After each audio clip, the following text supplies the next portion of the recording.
Bharatiya Janata party द्वारा संविधान गौरव अभियान पूरे भारतवर्ष में चल रहा है।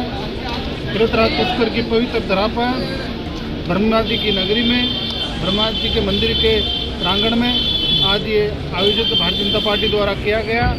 और जिस तरह से कांग्रेस ने संविधान का गला घोटने का काम किया, चाहे इमरजेंसी लगानी हो, चाहे चुनी हुई राज्यों की सरकारों को गिराना हो, चाहे ऐसे अनेकों कानून जो हमारे देश हित में नहीं थे उनको इन्होंने ज़बरदस्ती लागू किया।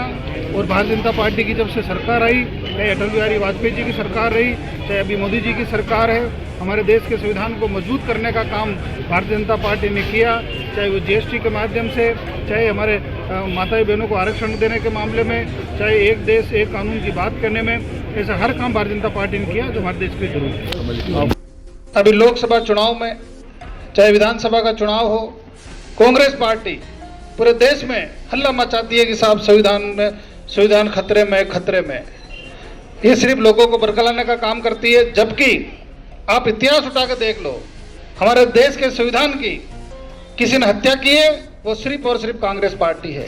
इन्होंने अपने स्वार्थ के लिए कभी इमरजेंसी लगाई, कभी चुने हुए राज्यों की सरकारें गिराई, और वो सारे कृत्य किए जो हमारे देश के लिए ठीक नहीं थे। उल्टा भारतीय जनता पार्टी, मोदी जी की सरकार, चाहे अटल बिहारी वाजपेयी जी की सरकार जब जब रही, तब तक हमारे देश के संविधान को मजबूत करने की बात करी, हमारे देश को मजबूत करने की बात करी। आज पूरी दुनिया भारत के संविधान को मानती है। पूरा विश्व का सबसे बड़ा लोकतंत्र भारत है।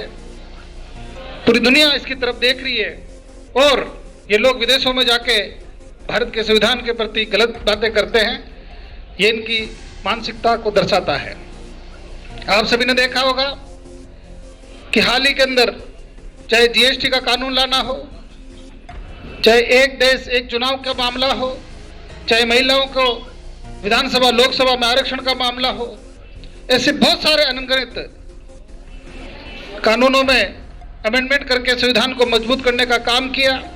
इसके साथ ही सैकड़ों ऐसे कानून जो अंग्रेजों के द्वारा बनाए गए थे, वर्तमान समय में उनकी कोई औचित्य नहीं था, उन सबको खत्म करने का काम भी भारतीय जनता पार्टी ने किया, जिनकी उपयोगिता नहीं थी। इसलिए सभी कार्यकर्ता बंधुओं, भारतीय जनता पार्टी के इस अभियान में सभी सहभागी बने।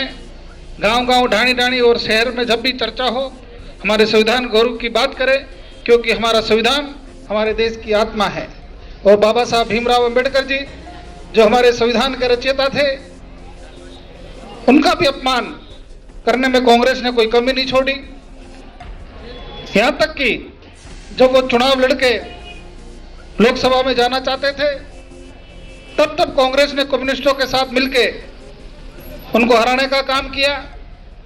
यहां तक कि तत्कालीन प्रधानमंत्री जवाहरलाल नेहरू जी खुद उनके खिलाफ चुनाव प्रचार में गए।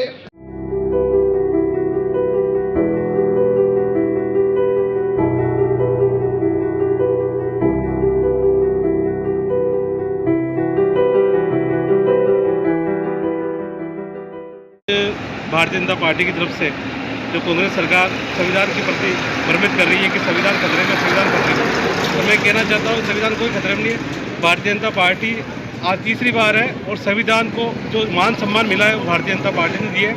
और नरेंद्र मोदी जी की सोच थी कि संसद भवन में आज तक जो बाबा साहब की जो मूर्ति या फोटो नहीं लगी थी वो अब लगी है, और बाबा साहब को मान सम्मान जो दिया है भारतीय जनता पार्टी ने दिया है।